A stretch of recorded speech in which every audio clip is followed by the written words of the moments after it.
महाराष्ट्रात आता देशी गायीची ओळख राज्यमाता गोमाता अशी असेल।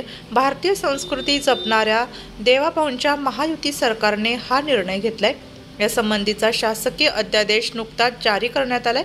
महाराष्ट्रात देशी गायीच्या संख्येत वाढ करून त्यांचं संवर्धन करण्याच्या दृष्टीने देशी गायींच्या पालन पोषणासाठी पशुपालकांना प्रेरित करण्यासाठी हा महत्त्वाचा निर्णय घेण्यात आलाय। राज्यात देशी गायीच्या संवर्धनासाठी प्रति गाय प्रतिदिन 50 रुपये अनुदान देण्यात येईल। गोशाळांना अत्यल्प उत्पन्न असल्याने त्यांच्या मदतीसाठी हा निर्णय घेण्यात आला। या योजनेची अंमलबजावणी ऑनलाईन पद्धतीने केली जाणार आहे। यासाठी राज्यातील प्रत्येक जिल्ह्यात गोशाळा पडताळणी समिती असेल। या निर्णयामुळे गोमातेचे रक्षण होणार आहे। गायीला गोमातेचा दर्जा देण्याची प्रलंबित मागणी महायुती सरकारने पूर्ण केल्याने हिंदुत्ववादी संघटनांनी महायुती सरकारचे आभार मानले आहेत। देशी गायीचं संवर्धन झालं पाहिजे म्हणून हा दर्जा देण्यात आलेला आहे।